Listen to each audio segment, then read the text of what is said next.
Informasi, Inforia, Islami, semuanya diikin.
عن أنس بن مالك رضي الله عنه الرؤيا ثلاث منجيات خشية الله تعالى في السر والعلانية والعدل في الرضا والغضب والقصد في الفقر والغنى وثلاث مهلكات هوى متبع وشح مطاع وإعجاب المرء بنفسه.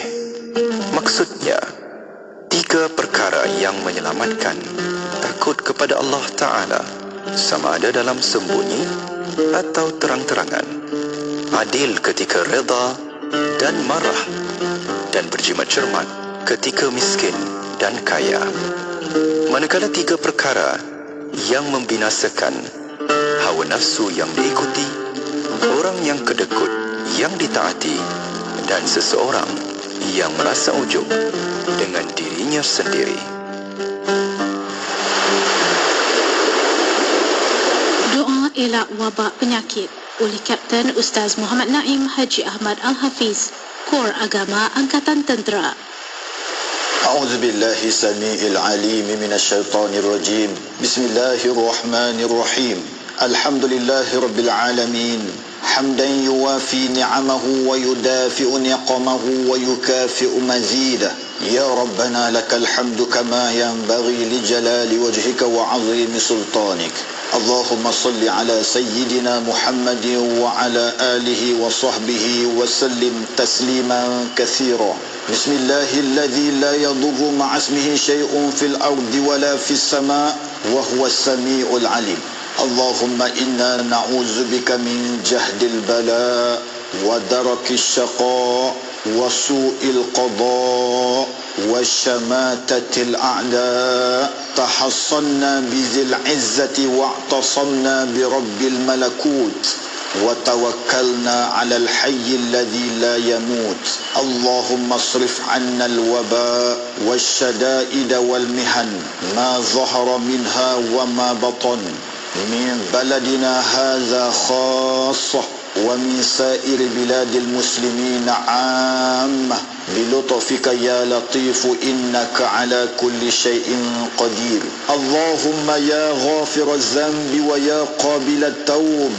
Ya Allah, sesungguhnya kami telah menganiaya diri kami sendiri, dan jika Engkau tidak mengampuni kami dan tidak memberi rahmat kepada kami, nescaya kami tergolong dalam kalangan orang yang rugi. Ya Allah, sesungguhnya kami telah menzalimi diri kami, maka ampunilah perbuatan zalim kami dan rahmatilah kami. Sesungguhnya Engkau adalah Maha Pengampun lagi Maha Mengasihani. Ya Allah, ampunilah dosa kami dan dosa kedua ibu bapa kami, serta dosa sekalian orang yang beriman. Ya Allah, sesungguhnya kami berlindung denganmu daripada wabak COVID-19, segala penyakit, keburukan tingkah laku dan malapetaka. Ya Allah, kami berlindung dengan keagungan kalimah-kalimahmu yang sempurna Ya Allah, hilangkanlah segala kesengsaraan kami, sembuhkanlah segala penyakit yang menimpa kami. Sesungguhnya Engkau adalah Tuhan yang menyembuhkan, tiada kesembuhan melainkan kesembuhan daripadamu.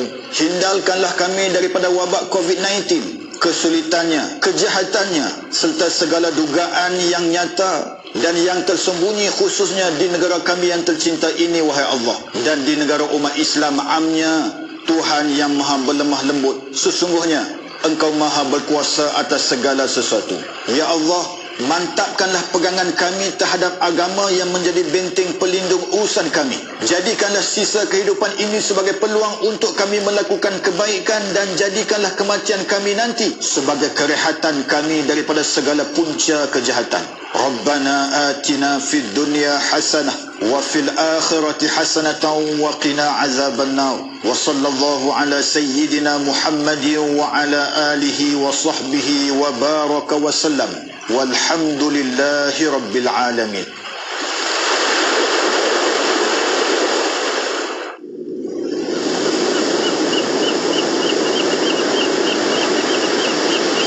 Allahumma antas salam wa minkas salam wa ilayka ya'udus salam fahayyina ya rabbana bisalam wa adkhilna al-jannata daras salam.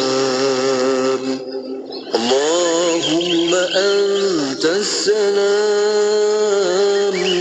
wa minkas salam wa ilayka ya'udus salam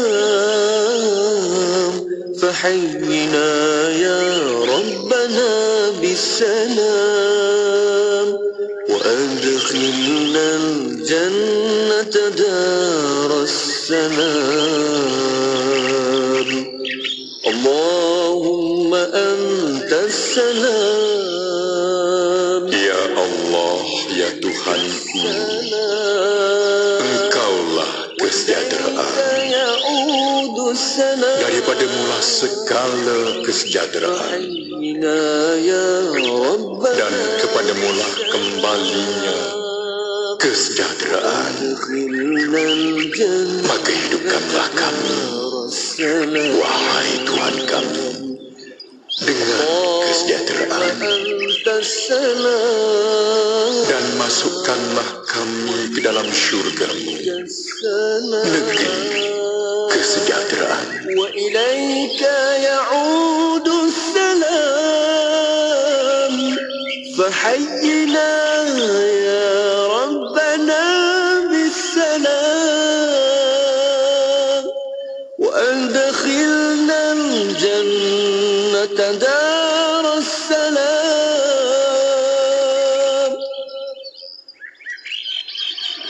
Negeri Sembilan 102.7 FM.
صلى عليك الله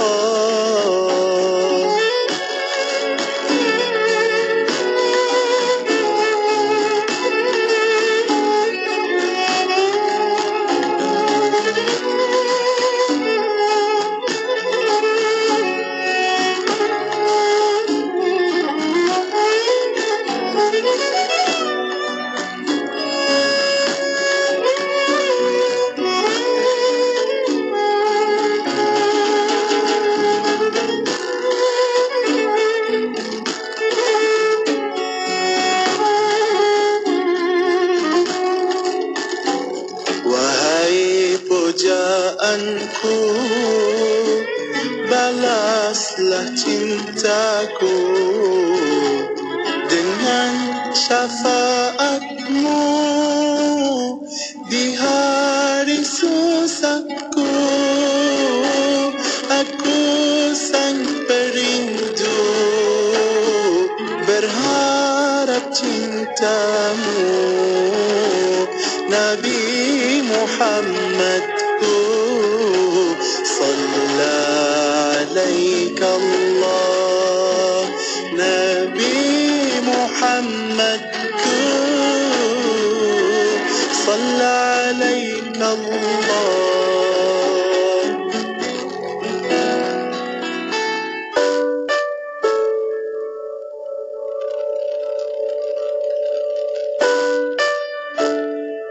Fitrah itu bukan bermaksud kita balik ke hutan, balik kepada baby punya kehidupan. Kita rasa apa kita nak buat, kita buat sahaja, seperti mana yang pernah berlaku di barat bila mereka menganggap bahawa manusia ni sudah tidak perlu beragama lagi. Maka datanglah budaya-budaya, dia panggil budaya hippies, budaya yang lepas bebas, budaya nak buat apa sahaja, rasa nak tak berpakaian di tengah-tengah khalayak pun suka hati dia, kerana seolah-olah itulah bagi mereka fitrah mereka. Ini merupakan falsafah yang bagi kita menyeleweng daripada matlamat agama kita. Jadi harus kita sebagai orang Islam, kita harus diingatkan bahawa untuk kita menentukan fitrah kita ni, kita harus merujuk pada sumber-sumbernya untuk beragama. Dan pasti sumber untuk kita menentukan fitrah ni yang paling mutlak yang ada daripada Allah SWT sendiri. Dan Allah Ta'ala menjadikan kita. Ikuti kami di YouTube IKIM Media.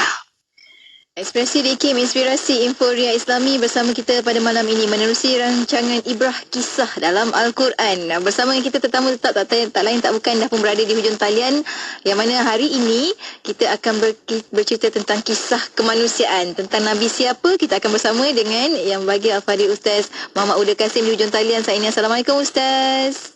Waalaikumsalam warahmatullahi wabarakatuh. Ni di Selangor ni, di Kapar Ustaz ya. Kan, tapi tetap bersiaran bersama dengan kita pada malam ini. Alhamdulillah. Terima kasih banyak Ustaz. Selit-selitkan juga masa untuk bersama dengan sahabat pendengar nak berkongsi tentang satu kisah baginda Nabi, tentang kisah Nabi Yusuf. Nabi Yunus alaihissalam, tentang kemanusiaan Nabi Yunus alaihissalam. Itu tajuk kita. Jadi kita mulakan terlebih dahulu. Apakah yang dimaksudkan dengan kemanusiaan itu? Apakah yang kita nak belajar daripada Al-Quran menerusi kisah Nabi Yunus ini? Silakan Ustaz. أعوذ بالله السميع العليم من الشيطان الرجيم بسم الله الرحمن الرحيم السلام عليكم ورحمة الله وبركاته الحمد لله والصلاة والسلام على رسول الله وعلى آله وأصحابه ومن والاه.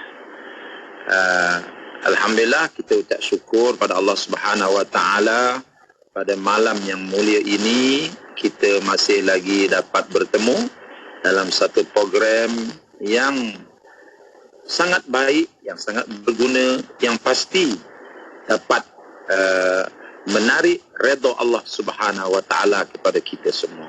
Iaitu kita nak bercerita pada malam ini tentang salah satu kisah yang Allah sendiri ceritakan kepada kita dalam Al-Quranul Karim. Iaitu kisah seorang hambanya yang soleh, kisah seorang hambanya yang bertakwa, iaitu Nabi Yunus alaihissalam. Ya. Jadi tuan-tuan yang saya hormati sekalian, saudari DJ kita tadi telah beritahu bahawa kita nak bincangkan tentang kemanusiaan di dalam kisah Nabi Yunus alaihissalam ini. Ya, tapi jangan terkejut kemanusiaan yang akan ditunjukkan dalam kisah Nabi Yunus ini, dalam kisah Nabi Yunus alaihissalam ini, bukanlah ia datang daripada Nabi Yunus itu, tetapi datang daripada satu makhluk Allah yang lain. Ya, cuma Nabi Yunus alaihissalam dalam kisah ini tetap menjadi hero-nya, tetapi yang akan menonjolkan sifat kemanusiaan itu ialah satu makhluk Allah yang lain yang sama-sama kita nantikan siapakah dia. Oleh itu, tunggu sampai ke akhir program insya-Allah. Jadi tuan-tuan yang saya kasih sekalian, sebelum kita pergi jauh, mari kita berkenalan dulu dengan Nabi Yunus alaihissalam ini. Sebelum saya bercerita panjang, Nabi SAW, iaitu Nabi kita Muhammad SAW, mengenali Nabi Yunus.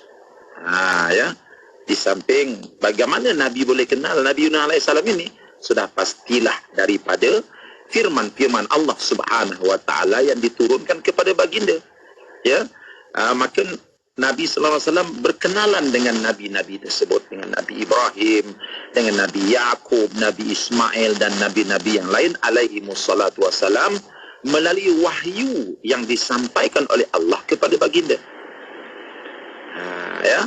Jadi pengenalan Nabi kita Muhammad sallallahu alaihi wasallam itu dapat kita lihat lagi dengan lebih akrab ketika berlaku satu peristiwa ketika Nabi sallallahu alaihi wasallam berdakwah ke Taif. Kalau kita masih ingat lagi kan, Nabi sallallahu alaihi wasallam setelah penduduk Mekah tidak menerima dakwahnya dengan baik, Nabi telah menukar sasaran dan destinasi dakwahnya ke sebuah tempat bernama Taif. Nabi pergi ke Taif, malangnya ketika sampai di Taif, hasrat Nabi untuk menjadikan Taif itu sebagai markas dakwahnya untuk menyampaikan Islam di sana ditolak mentah-mentah oleh pemimpin-pemimpin Taif daripada Bani Thaqif. Dan mereka bukan saja menolak dakwah Nabi, mereka juga telah menyakiti Nabi. Ya, jadi mereka panggil kanak-kanak nakal, panggil remaja-remaja nakal, buru Nabi sambil membaling Nabi kita Muhammad sallallahu alaihi wasallam dengan batu. Larilah Nabi kita menyelamatkan dirinya. Namun begitu, lontaran-lontaran batu tersebut tetap kena pada tubuh Nabi kita sallallahu alaihi wasallam yang mulia itu. Lalu berdarahlah. Dahlah berdarah. Ya, maka bila berlari itu sudah pastilah Nabi kita terasa penat dan tercungak-cungak. Maka ketika itu Nabi kita berehat di bawah sepohon pokok. Ya. Di ketika sedang berehat itulah Nabi kita membersihkan darah yang mengalir daripada badannya, ya, merehatkan dirinya dalam keadaan capek, dalam keadaan begitu letih, dalam keadaan begitu sakit. Ketika itulah datang dua orang pemuda, yang mana pemuda ini bukan orang Islam pun, dia ialah orang musyrik, dan bapanya ialah merupakan orang yang sangat-sangat memusuhi Nabi kita Muhammad sallallahu alaihi wasallam. Siapa dia? Dua orang pemuda bernama Utbah dan seorang lagi bernama Syaibah bin Rabi'ah. Ya, bapaknya ialah Rabi'ah, orang yang sangat memusuhi Nabi, dan Syaibah serta Utbah pun mereka memusuhi Nabi juga. Tetapi ketika melihat Nabi sallallahu alaihi wasallam berada dalam keadaan yang begitu, maka datanglah kemanusiaan dalam diri mereka. Maka disuruhlah hamba mereka yang bernama Adas untuk pergi berjumpa Nabi, menawarkan kepada Nabi sepiring anggur. Maka Adas pun pergilah berjumpa dengan Nabi, berbuat baik dengan Nabi sallallahu alaihi wasallam, dan ketika Nabi diberikan sepiring anggur itulah, maka ketika itu Adas mendengar Nabi kita Muhammad sallallahu alaihi wasallam memulakan cara makan anggur itu dengan menyebut Bismillah. Bila Adas mendengar perkataan Bismillah itu, maka Adas lantas melihat ke wajah Nabi kita Muhammad sallallahu alaihi wasallam. Lalu dia berkata, "Wallah, inna hadzal kalam ma yaquluhu ahla hadhihi albilad." Dia kata, demi Allah, perkataan Bismillah yang Tuan ucapkan tadi ketika Tuan menjamah anggur tadi, perkataan itu tak pernah diucapkan oleh orang-orang yang duduk di negeri ini. Ini perkataan yang mulia. Maka Nabi sallallahu alaihi wasallam lalu berkata, min ahli ayyu bilad anta ya Adas. Kau ni pula daripada negeri mana ni? Sudah tentu kau ni bukan orang Taif. Mungkin agaknya cara perwatakan dia, rupa parasnya tak sama macam orang Taif. Rupa-rupanya Adas ini, dia bukan orang Taif, dia adalah hamba yang asalnya duduk di sebuah kampung di Baghdad, di Iraq, iaitu kampung Nainawi. Maka wajahnya pasti berbeza. Orang Iraq dengan orang Mekah tak sama wajahnya. Sampai ke hari ini kita dapat lihat perbezaannya, walaupun sama-sama Arab, ya. Maka, dan apakah agamamu wahai tuan? Maka Adas berkata, ana Nasrani, aku ni orang Nasrani. Wa ana rajulun min ahli Nainawi, saya seorang laki-laki yang berasal daripada kampung Nainawi. Maka ketika itulah Nabi SAW bersabda, min baladir rajulis salih Yunus bin Matta. Ini sudah pasti engkau ini datang daripada sebuah negeri yang didiami di dalamnya seorang lelaki yang soleh bernama Yunus bin Matta. Ketika itu Adas bertambah pelik lalu bertanya, wa ma yudrika ma Yunus bin Matta? Apa yang kau tahu tentang Yunus bin Matta ini? Apa hubungan engkau dengan dia? Maka Nabi sallallahu alaihi wasallam menjawab, zaka akhi kana nabiyan wa ana nabi. Yunus bin Matta itu ialah seorang nabi, dia adalah saudara aku, dia seorang nabi, dan aku juga seorang nabi.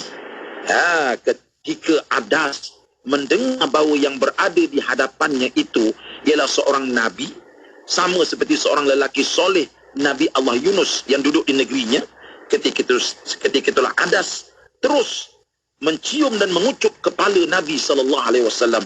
Terus dia mengucup tangannya dan terus dia mengucup dua tapak kaki Nabi SAW.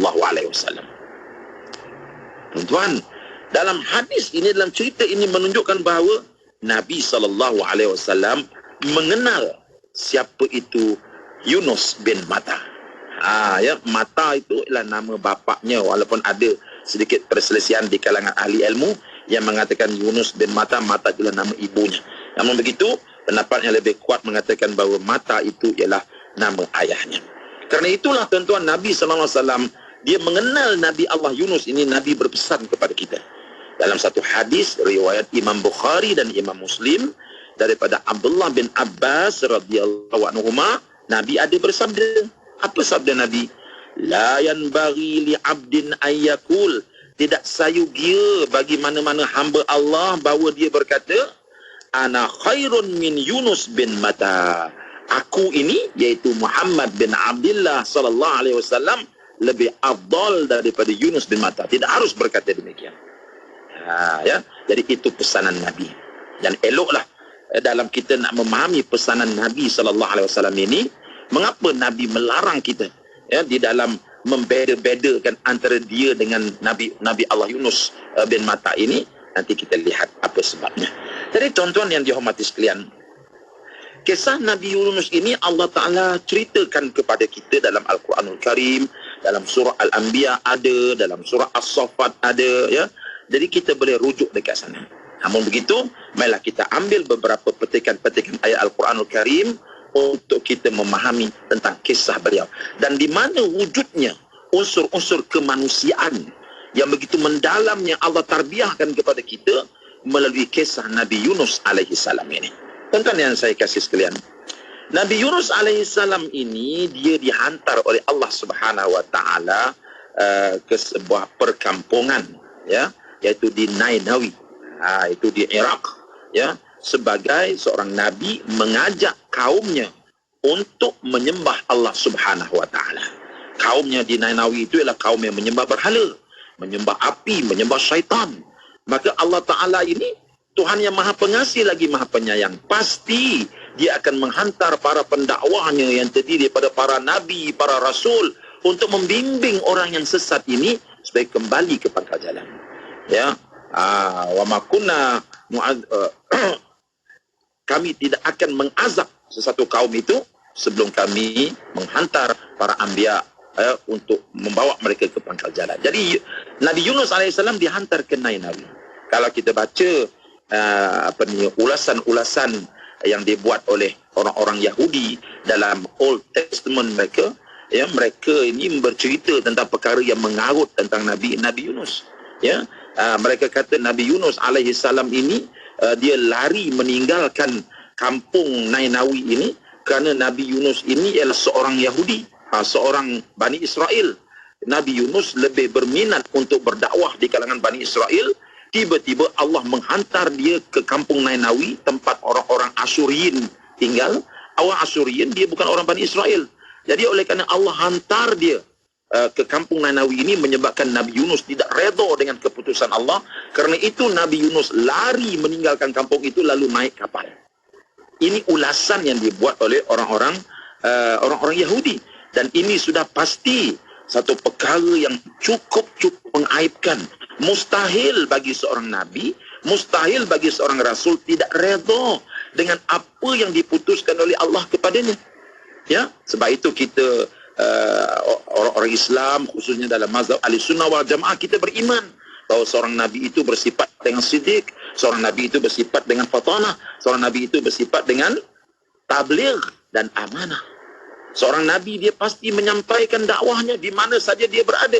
Kalau dihantar ke pulau, di pulau itulah dia akan berdakwah. Kalau dihantar ke puncak gunung, di puncak gunung itulah dia akan berdakwah. Mengajak manusia ke pangkal jalan, membetulkan kesilapan manusia. Inilah kerja para nabi dan para rasul. Tetapi itulah orang-orang Yahudi ini, mereka itu adalah musuh-musuh Allah. Ya, memang kehidupan mereka suka menyelewengkan fakta, memburuk-burukkan para nabi. Dalam waktu yang sama mereka mendakwa mereka beriman pada nabi tersebut. Adapun kita orang Islam, kita beriman bahawa Nabi Yunus alaihissalam ialah antara nabi-nabi yang diutuskan oleh Allah Subhanahu wa taala untuk mengajak manusia ke pangkal jalan menyembah Allah Subhanahu wa taala. Cuma tuan-tuan yang dirahmati sekalian, mari kita lihat Nabi Yunus alaihissalam ini dalam Al-Quran ada gelaran-gelaran yang diberikan kepada dia. Kadang-kadang dipanggil Sahibul Hud. Ini berdasarkan kepada firman Allah dalam surah Al-Qalam ayat 48, wala takun ka sahibil hud. Jangan kamu jadi seperti empunya hud. Hud itu ialah ikan paus. Dipanggil dia dengan sahibul hud. Ya. Kadang-kadang dipanggil dengan nama dengan Zannun, wa Zannun idh dhahaba mughadiba. Ya, dalam surah As-Saffat. Dan Zannun itu orang yang mempunyai nun. Nun itu ialah ikan paus tadi. Ya, ketika dia keluar daripada kampungnya mughadiban hal keadaan marah-marah. Ya. Jadi tuan-tuan yang dihormati sekalian, kalau orang-orang Yahudi mereka membuat ulasan yang tidak berakhlak terhadap Nabi Yunus alaihissalam, kadang-kadang kita orang Islam juga dengan kisah Nabi Yunus ini kadang-kadang ada di kalangan kita yang membuat ulasan-ulasan yang tidak wajar terhadap Nabi Yunus alaihissalam. Contoh, mereka kata Nabi Yunus ini lari meninggalkan kaumnya, kecewa dalam dakwahnya, lalu keluar meninggalkan kampung tersebut pergi ke tempat lain. Ada. Jangan sekali-kali kita mengikut jejak langkah orang-orang Yahudi. Kerana para nabi ialah merupakan kekasih-kekasih Allah yang mustahil sama sekali mereka itu bersifat dengan sifat-sifat yang tidak baik yang boleh menjatuhkan kredibiliti mereka sebagai seorang rasul. Tuan-tuan yang dirahmati sekalian, dalam Al-Quranul Karim kita dapat melihat. Mari kita sama-sama, kalau Al-Quran berada di hadapan tuan-tuan, cuba kita buka surah Al-Anbiya ayat yang ke-87. Cuba kita sama-sama lihat kisah Nabi Yunus. Sedikit dalam surah Al-Anbiya, sedikit dalam surah As-Saffat nanti. Mula-mula kita buka dalam surah Al-Anbiya dulu. Allah Ta'ala berfirman, wa dhannun idh dhahaba mughadiba fadhanna an lan naqdira alaihi fanada fi dhulumati alla ilaha illa anta subhanaka inni kuntu minaz zalimin. Dalam ayat ini Allah Ta'ala berfirman, dan ingatlah ketika Zu An-Nun, iaitu Nabi Yunus, ketika dia pergi dalam keadaan marah, lalu dia menyangka bahawa kami tidak akan menyulitkannya, maka dia berdoa dalam keadaan yang sangat gelap. Baiklah, ayat ini perlu dipahami dengan betul. Kadang-kadang bila kita baca terjemahannya saja, maka kita kata Nabi Yunus alaihissalam lari meninggalkan kaumnya, kecewa dalam ia berdakwah kerana kaumnya tak menerima dakwahnya. Jangan begitu. Nabi Yunus orang kuat berdakwah, tidak pernah kecewa dalam dakwahnya. Ya, cuma ada perkhabaran ya, bahwa Allah Subhanahu wa taala mengikut satu hadis daripada Ibnu Mas'ud. Hadis ini hadis mauquf yang menceritakan bagaimana Allah Subhanahu wa taala memerintahkan Nabi Yunus alaihissalam setelah lama dia berdakwah tetapi kaumnya tidak mau menerima dakwahnya, maka Allah taala beritahu, dakwahlah mereka buat kali yang terakhir selama 3 hari yang ini. Kalau dalam masa 3 hari ini, kalau mereka tidak beriman juga kepada engkau wahai Yunus, Allah Ta'ala akan turunkan azab kepada mereka. Jadi dalam masa 3 hari itulah Nabi Yunus AS berdakwah kepada kaumnya, sebab ini percubaan terakhir, peluang terakhir untuk selamatkan kaumnya. Bersungguh-sungguhlah Nabi Yunus berdakwah. Namun begitu, dalam masa 3 hari, kaumnya tetap tidak mau beriman kepada apa yang disampaikan oleh Nabi Yunus AS. Sedih Nabi Yunus.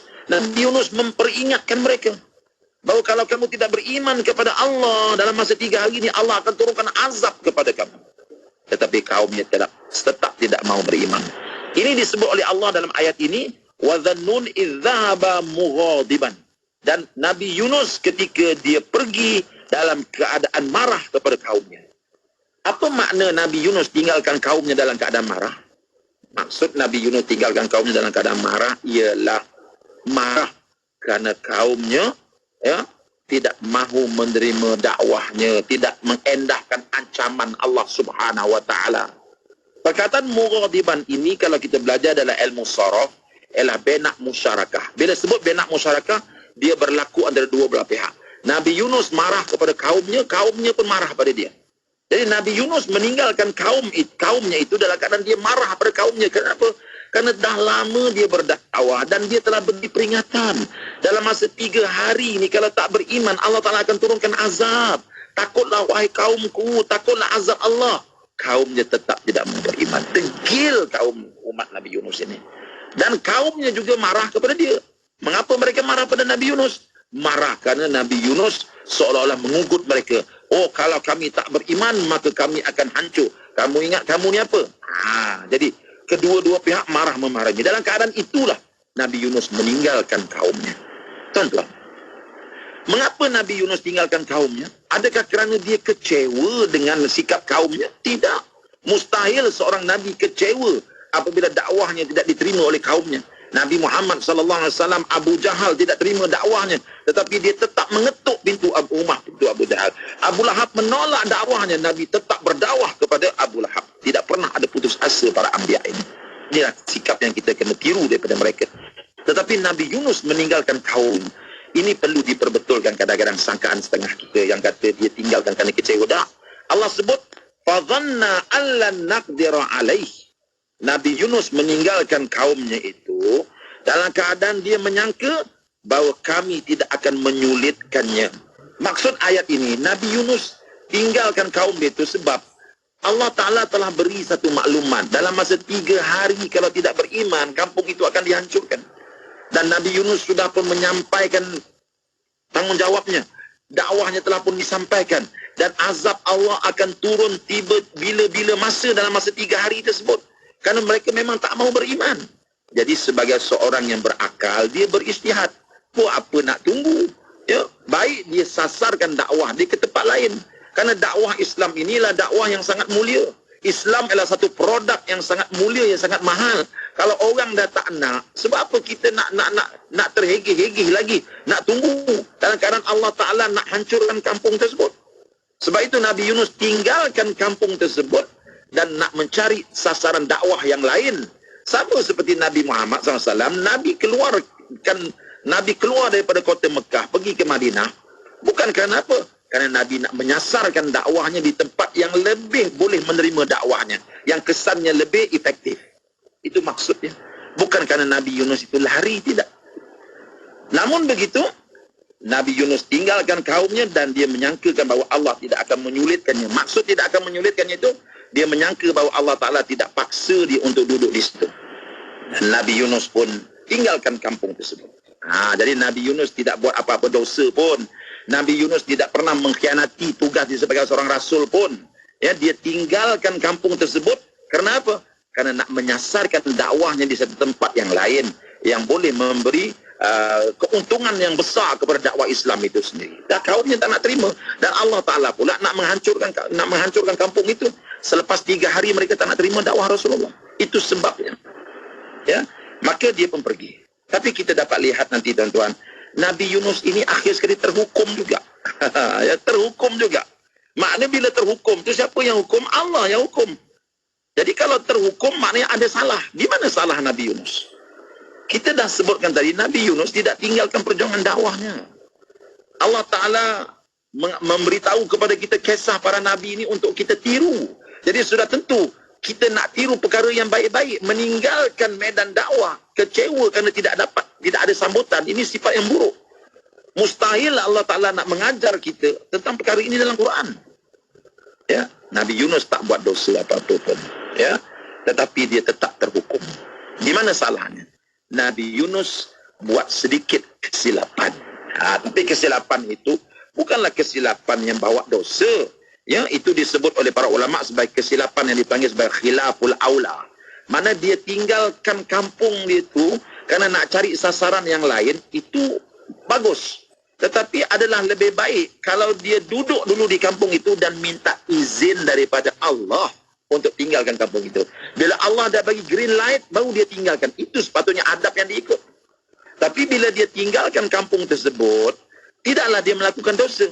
Jadi Allah Ta'ala hukum Nabi Yunus alaihissalam sebagai untuk mengingatkan dia. Bukanlah dia buat dosa, bukan dia buat salah, ya, tetapi sekadar untuk membentuk jiwa Nabi Musa alaihissalam supaya akhlaknya lain kali menjadi lebih halus dan lebih halus. Kerana kita orang Islam ni tuan-tuan, akhlak kita memang baik, tetapi ingat, Nabi Muhammad SAW dihantar ke dunia ini untuk menyempurnakan liutammima makarimal akhlak, untuk menyempurnakan akhlak manusia.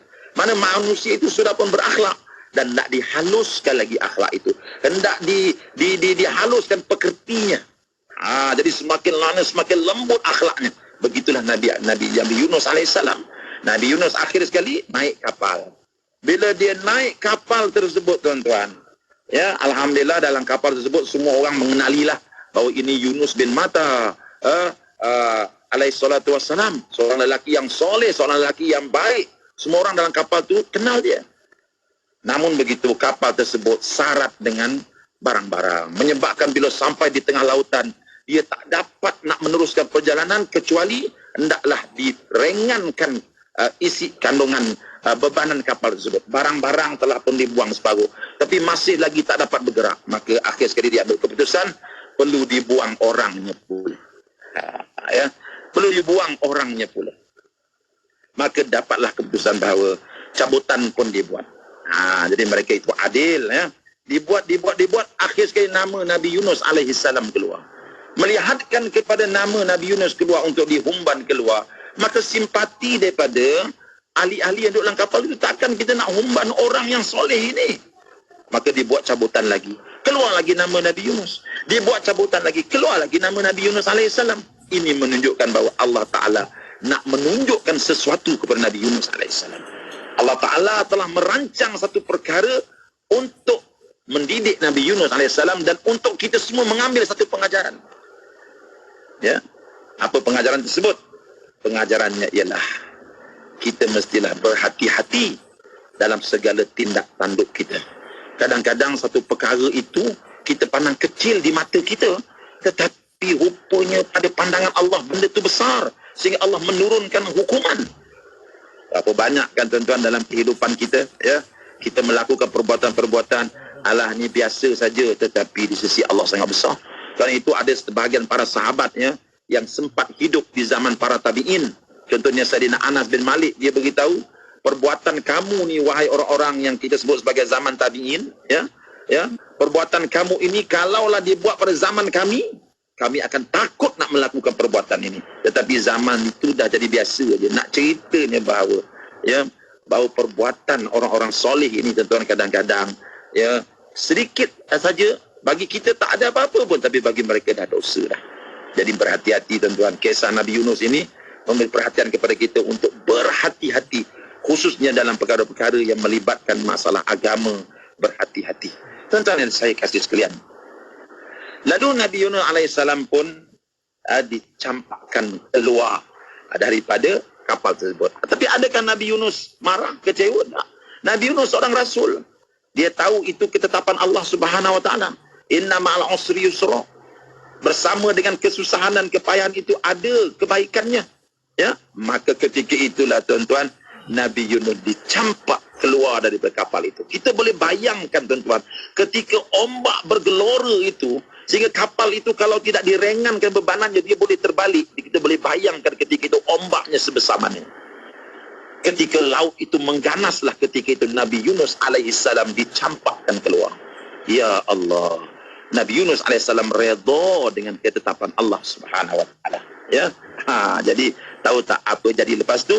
Di sini kita akan mulakan perbincangan tentang kemanusiaan di dalam kisah Nabi Yunus alaihissalam. Tadi siri pertama, tidak lagi kita masuk siri yang kedua. Masya Allah, dia menarik sebab sebelum ni kita hanya tahu yang bab siri yang kedua ni lah kan, bermula daripada perut ikan Nun itu je kita tahu tentang kisah Nabi Yunus alaihissalam. Tapi rupanya sebelum tu ada lagi kisahnya untuk kita ambil perhatian dan juga kita belajar sesuatu daripada ibrah kisah tersebut.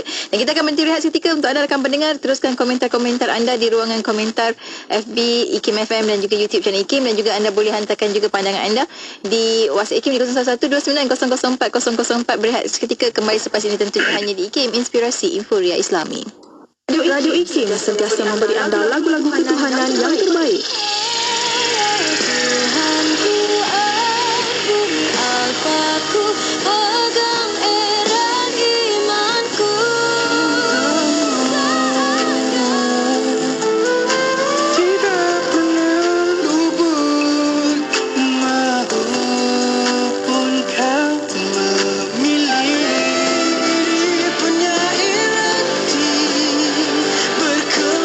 Memberi anda lagu-lagu ketuhanan yang mengusik jiwa. IKIM, Inspirasi Inforia Islami. Ayuh kita, lipat gandakanlah rezeki kita dengan menyumbang seikhlas yang mungkin kepada pembinaan Masjid Kampung Sungai Pusu Gombak Selangor di laman sesawang masjidsungaipusu.com atau terus ke akaun Bank Islam Jawatan Kuasa Pembinaan Masjid Yusof 1416-20110-00520. Jom berwakaf. Ini bukanlah cucuk, tapi dengar. Diskaun gila, jangan tak beli. Shipping pantas lagi free. Macam-macam mesti kau jumpa. Assalamualaikum kepada para pendengar Radio IKIM. Ini Kapten anda sedang bercakap. Saya ingin mengalu-alukan semua pendengar di dalam pesawat IKIM 1992R, buku vaksinasi dari perspektif sains dan Islam akan tiba tidak lama lagi. Buku ini menceritakan tentang penyakit berjangkit seperti polio, demam campak dan batuk kokol yang disebabkan oleh patogen boleh mengakibatkan berlakunya wabak penyakit. Juga sejarah-sejarah yang menunjukkan wabak penyakit tidak boleh dipandang ringan. Segera dapatkan bantuanku dengan WhatsApp 011-5769-5400 untuk mendapatkan promosi percetakan sebanyak 35%. Sehingga itu, duduk tenang dan nikmati hari anda dengan tenang.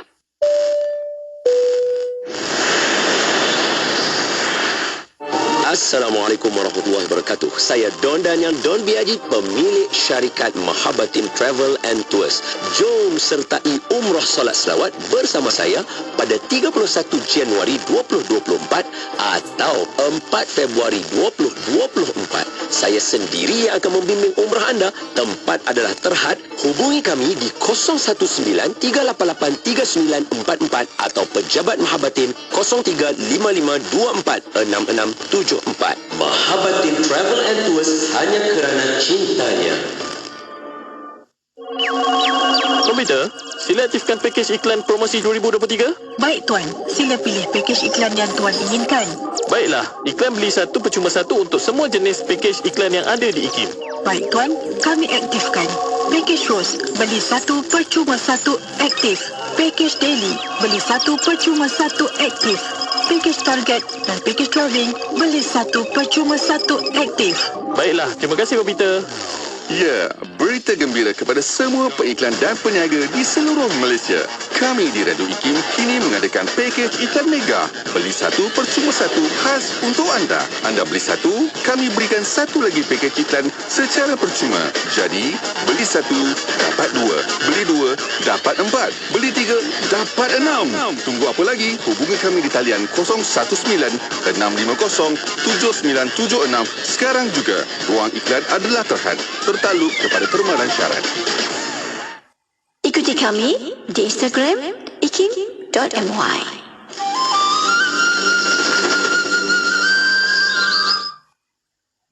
Ekspresi di IKIM, Inspirasi Inforia Islami. Alhamdulillah, waktu ini kita kembali bersiaran bersama dengan sahabat pendengar menerusi rancangan Ibrah Kisah dalam Al-Quran bersama dengan tetamu kita tak lain tak bukan Ustaz Muhammad Uda Kasim. Alhamdulillah, tadi kita bercerita tentang kemanusiaan, kisah dari kisah hidup baginda Nabi Yunus alaihissalam. Kita nak pergi kepada bab yang kedua. Ustaz, kita sambung pengajian kita. Silakan Ustaz.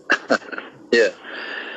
Jadi insyaAllah pada bab yang kedua ni kita nak cerita sedikit tentang kemanusiaan yang diselitkan oleh Allah untuk kita ambil pengajaran daripada kisah Nabi Yunus ini. Perasan tak kita tadi ketika Nabi Yunus alaihissalam namanya terangkat untuk dihumbankan keluar. Mana bila dihumban keluar tu dia akan bertemu kematian, ombak yang besar. Tapi cuba kita lihat bagaimana Nabi Yunus alaihissalam, ya. Kalau kita boleh bayangkanlah dalam kapal itu ada anak-anak kecil, dalam kapal itu ada orang-orang tua yang tak bermaya, dalam kapal itu ada wanita-wanita yang lemah, ya.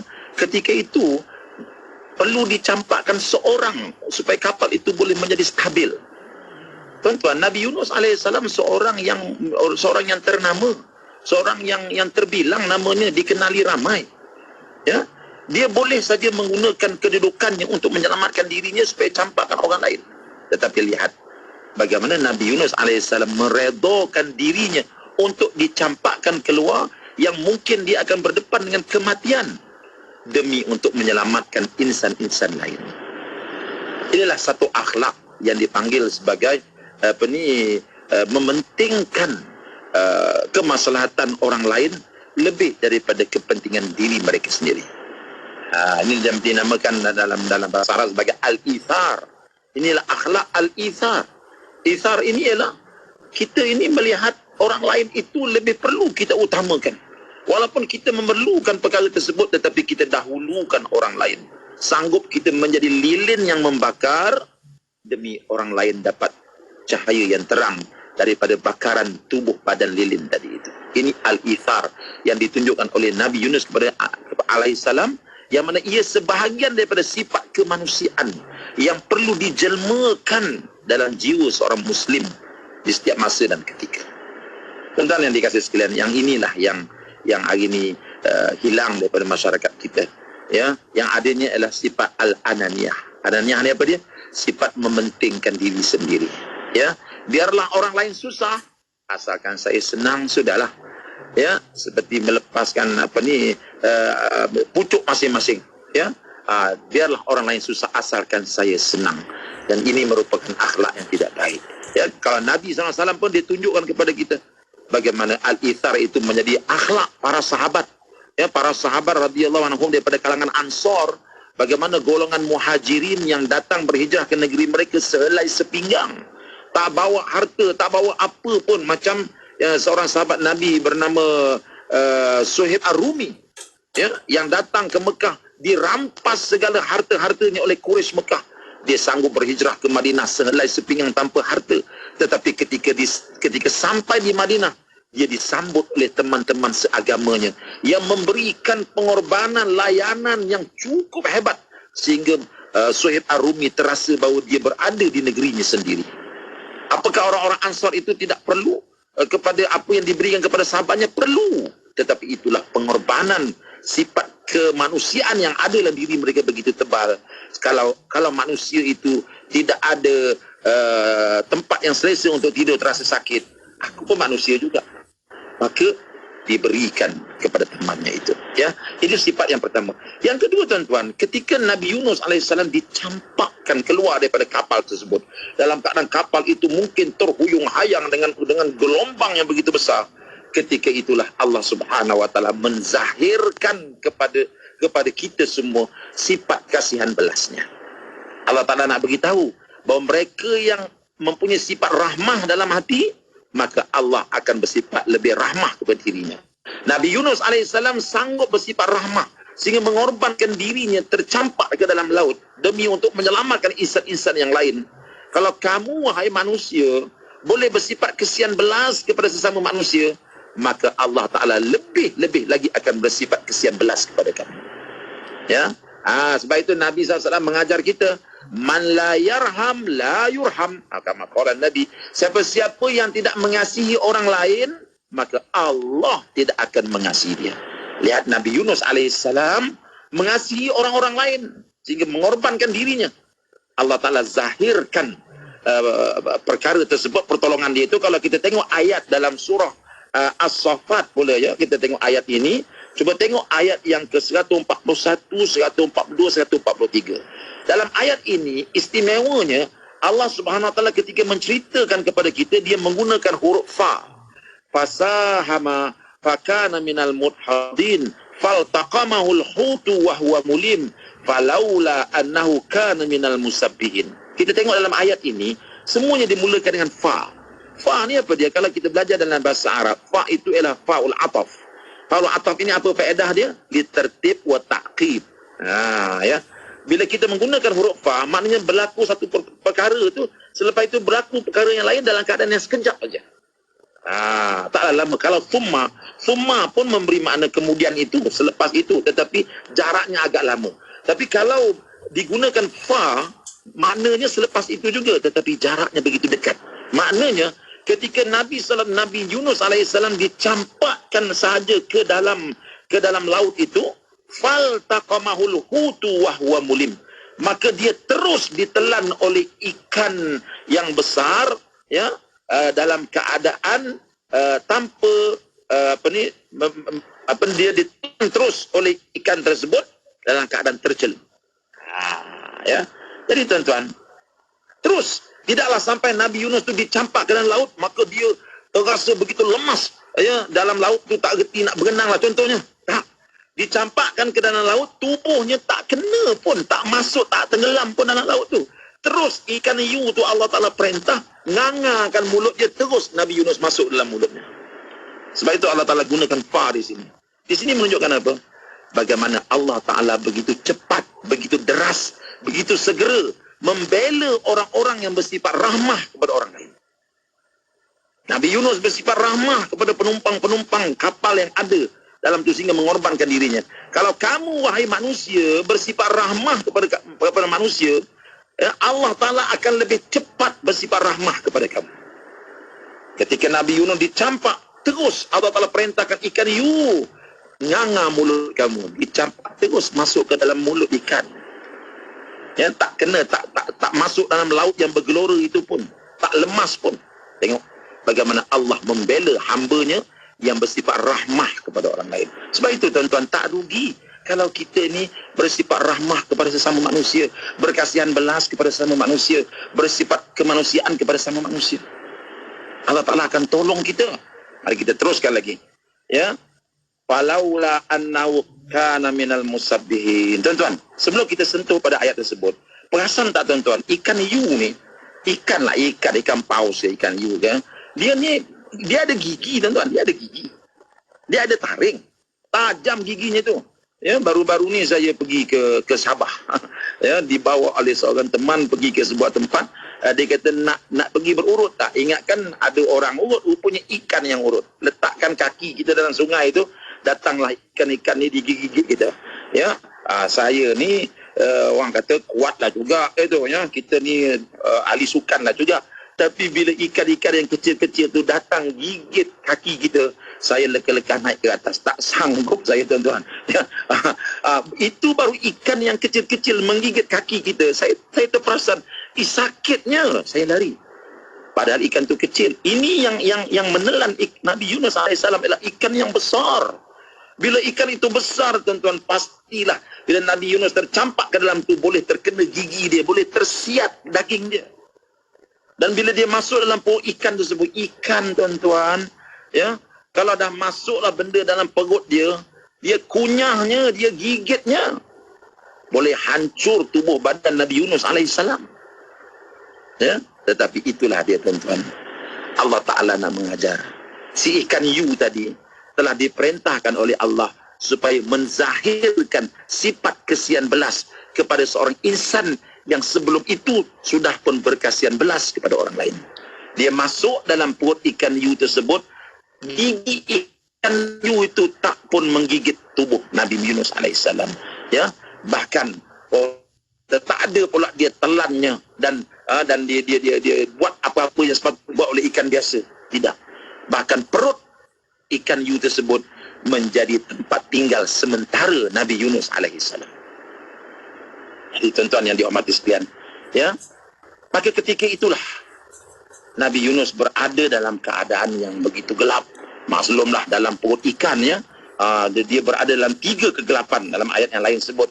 Pertama sekali berada dalam kegelapan perut ikan yu tu. Yang kedua berada dalam kegelapan laut yang begitu dalam. Yang ketiga berada dalam keadaan kegelapan ke mana lepas nak pergi. Pada dalam perut ikan. Tetapi Nabi Yunus alaihissalam yakin pertolongan Allah pasti akan sampai. Tuan-tuan yang dihormati sekalian,